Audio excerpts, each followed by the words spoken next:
Hello, hello, lovely listeners. All of you ghouls and goblins. And everything in between. Welcome to Across the Veil with Zelda. And Emma. Hey there, closet dweller. Zelda is referencing the fact that I am currently recording in my closet because it's the middle of the day and there are a ton of sirens.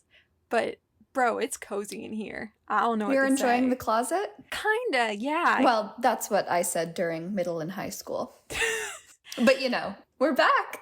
We took a little break because the election was the scariest thing we could possibly talk about. But a good outcome. So far, yeah. So far. Haha, still stressful. The best thing I've ever heard of is the Four Seasons Total Landscaping. That was just... Oh my god. The universe gave us a little gift there. It did. Shout out to Philly. Philly for turning the tides. Hey, what's good, Gritty? What's good, Gritty? Gritty, my boy. I love him. I'm He's so obsessed great. with Gritty. It's so good. We should do an entire episode about Gritty, honestly. No, like seriously, no, he's got a backstory. Gritty has What? like a backstory. Okay, I'm doing a Gritty episode. Yep, Gritty backstory. We'll do a Gritty mini episode. Mini Gritty, Gritty Grit-tacular. I like Grit-tacular. Grit-tacular, yeah. But yeah, go birds.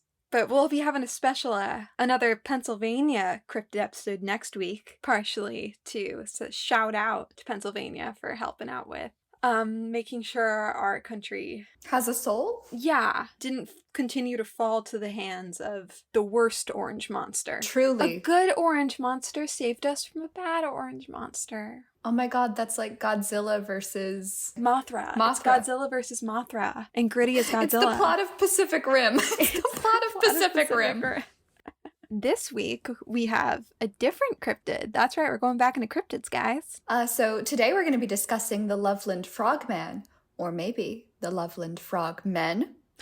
Huh. This suggestion is from our lovely listeners, Haley and Winona. So thank you both so much for your great suggestion. And thank you for listening. So I've really not heard of this cryptid before now, but to be honest, that might be because it's from Ohio, and I really don't know a lot about Ohio, which is not my fault because I'm foreign. Pennsylvania is technically right next to Ohio, and I also know nothing about Ohio. So there's not really a lot of information on this creature, which is true cryptid fashion, of course. But the legend has grown into kind of a cultural phenomena that has spooked and delighted Americans with its amphibian charms. So the folklore professor at the University of Cincinnati has compared the frogmen to the American legendary persona of Paul Bunyan. I've read some Paul Bunyan books. I know about Paul Bunyan. Yeah, I know Paul Bunyan. And he claims that the stories told about the frogmen have contributed to the larger-than-life significance of the creature and sightings in local folklore. American folklore, frogmen. Classic. So quite a few legends point to the year 1955 as the first sighting of this creature. So there are 3 different versions of this tale in circulation, and they're all similar enough that I'm going to try to amalgamate them and save the storytellings for the later, more interesting sightings. But all of these stories start the same way.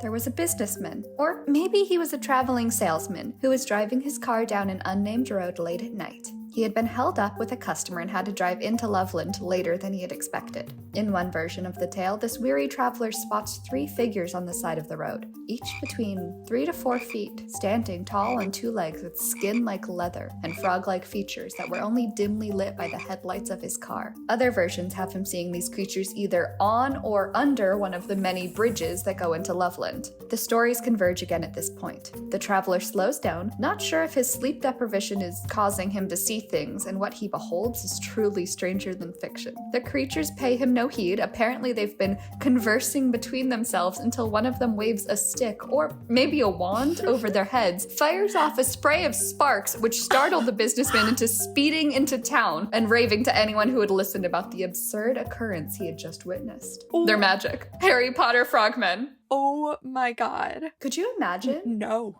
Like, you're driving around and they don't, like, they're just 3 frogmen chatting on the street and you're, like, pulling up in your 1950s car, like, am I seeing shit? And then they're like, time to do some magic. Woo-doo. They're like, would you? Avada Kedavra. Oh, shit. Are they wearing clothing? I did not hear anything about clothing. I don't know if you read this when you were a kid, but did you ever read Frog and Toad? Yeah, no, that's what I'm picturing. I can't stop picturing Frog and Toad. In their little tweed jackets. That would be so charming. Right? It would be so cute. And now they have little wands and like Adorable. it is so cute. I like frogmen. But no, they were naked.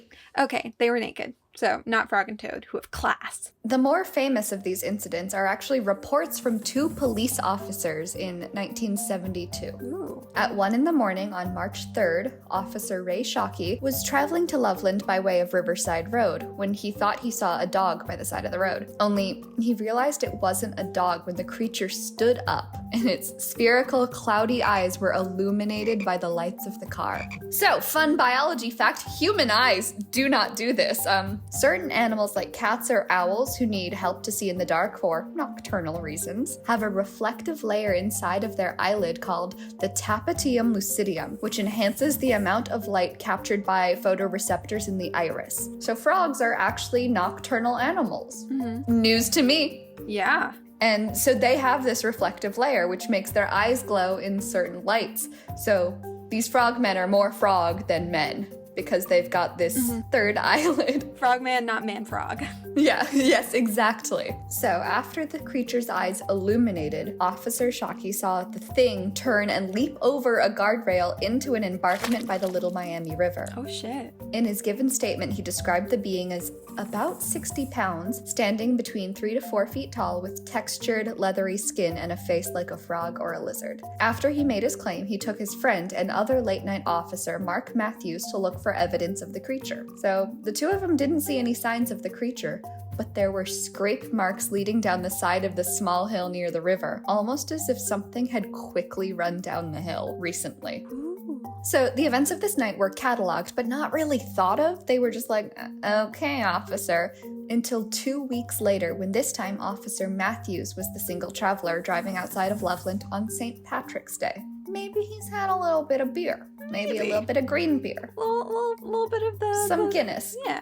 He claims to have seen an animal lying in the middle of the empty road. He pulled his car over and he opened the door of his old standard issue car, and the hinges squeaked. Hearing the sound, the creature quickly moved into a crouched position, described by Matthews as looking like a football player. The monstra. Yeah, I know. Sorry, what is that even, like Well, no, it's like the crouch before you do the football. Oh. Like, you know when they're all lined up and they're doing the football? Yeah, I know that. Yeah, so that's what the creature was doing. I just was not expecting a frogman to be compared to a football player. Yeah, but like he's doing the football crouch. He's ready to go. Yeah, kick off. So the monstrosity shambled over to the guardrail on the bridge, making direct eye contact with the officer the entire time. Big dick energy. Or big frog energy? Big frog dick energy. Yuck. Do frogs have dicks? That's something you should have found out during your research. I should have researched. I didn't do enough research about frog dicks. I'm sorry. We're not zoologists, as we've said before. We are fake zoologists, but real cryptozoologists. Who definitely went to school for it. It's definitely a school. We have degrees. They're on our walls. We're not going to show you, but we have them. But we do own them. They are real. They are real. Very real. Very. But like these are frogmen, so I'm going to assume they have dicks. I mean, it might just be like mankind is kind of, it refers to everyone because we live in a patriarchy and like things usually refer to men unless they have to refer to women too. True. Big frog genitalia action. Whatever it is, it's a boss-ass, baller-ass move. Hell yeah. So the officer was understandably completely freaked out by this display of open aggression. Also, remembering what his friend had told him the previous week, Matthews, in a cop fashion, decides to shoot at the creature. Classic cop. This is where the story gets interesting. Oh, this is where it gets interesting. This is where, not the frog. None of that's interesting. So a few accounts say that he missed and he was lining up another shot when the creature disappeared into the night. But in one interview given later, Matthew claims to have shot the creature dead, stuffed it into his trunk to bring to Officer Shockey.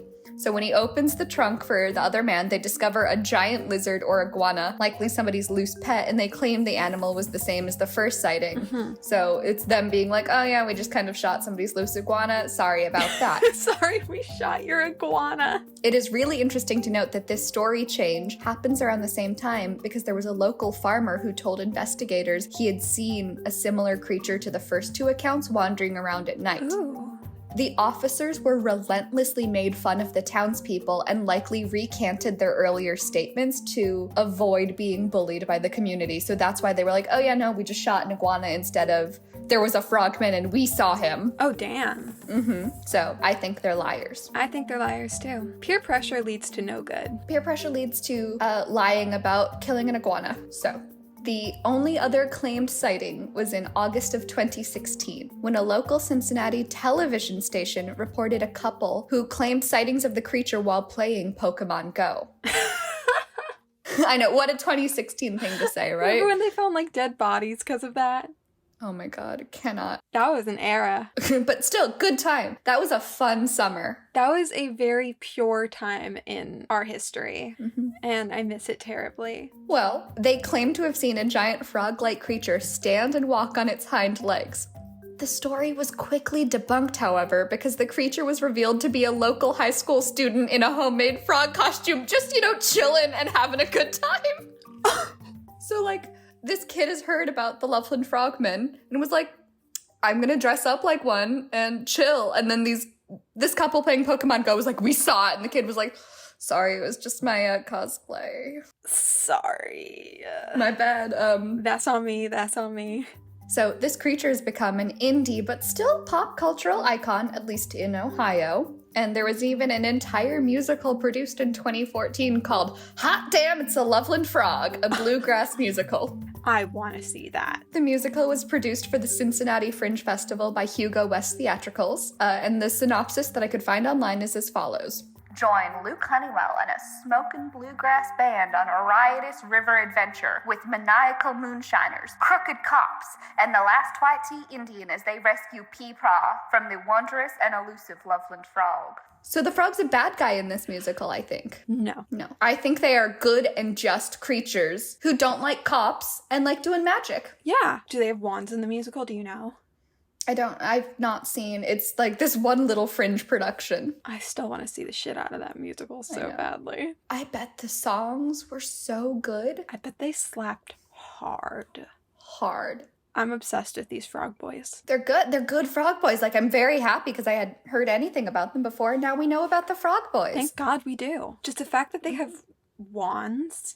The wands, and they're 3 to 4 feet tall. They're tiny. Toddler-sized. I think they're taller than toddler-sized. I think toddlers are more like, you know what? I don't know how big a toddler is.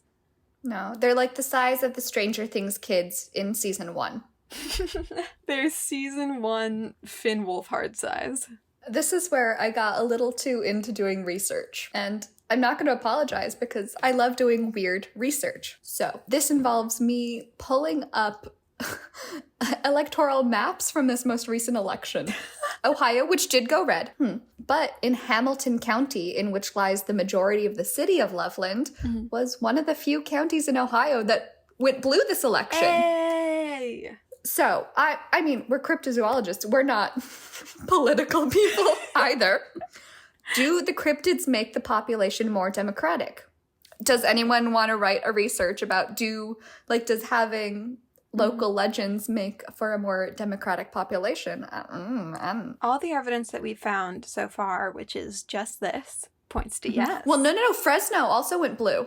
Really? For the Fresno Nightcrawlers. And Fresno that's like northern. I mean, it's in California, which is blue anyway, but kind of like a little blue dot in a sea of red. Well, then. That's something to think about. It could be interesting. It could be an interesting... Somebody out there write a paper. It can't be me because I'm done with school and I'm not writing a paper again. So there's this guy. He's a public whack job and conspiracy theorist named Alex Jones. Love him already. One of his theories is that drinking tap water makes you homosexual. Less in love. And he's got a huge rant about it that's famous. It's kind of a TikTok song that makes me giggle. And here I quote, "It turns the friggin' frogs gay." He's screaming it. I'm just giving it to you. But, Zelda conspiracy time. Maybe the Frogmen of Loveland are LGBTQ and that's why their neighbors supported their rights in this most recent election. Thank you.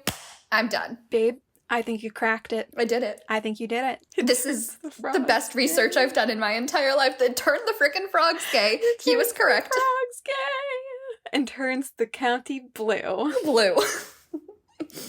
So yeah, that's what I have about the Loveland Frogmen. Oh, that's amazing. What would you say? What would you say that you think they're real? There's a few sightings, and I know the police officers, like, I don't trust them. Mm-mm. So I think they lied. Mm-hmm. Yeah. But lied about what? Exactly. Is the question. Mm-hmm. I think, because I don't know anything about the age cycles of frogs Mm-hmm. or why they would be so large. Yes. But like lobsters keep growing. So maybe this is a lobster-esque situation where the frogs have just been around for many, many, many, many years, gained sentience, gained magical powers. As one does. And are 60 pounds between 3 to 4 feet tall. It could happen. Yeah, why not? It's a maybe. It's a maybe. I see no evidence against them. Yeah, that's true. So. Unless it was just a bunch of high schoolers in frog costumes the entire time. That could also be it. I still think it's a good story. I love this story. And it's something that Ohio can have. Yeah, there you go, Ohio. Thanks for going blue, Loveland. Well, speaking of blue and maybe feeling a little blue, can you tell us a little bit more about the cryptid next week? Oh my god, is this the best cryptid I've ever done research on in my entire fucking life. He's from Pennsylvania. Gritty. Go birds, go gritty. And he's called the Squonk. I don't want to give too much away, but he himself is a little blue. I've told Zelda, like, the smallest bit about him because I am so excited about this boy. He is me. I'm obsessed. Don't look him up, everyone. Just wait. It'll be worth it. Get ready. Get ready for next week's episode, The Squonk. But for now, we're done. So I'll catch you next time across the veil.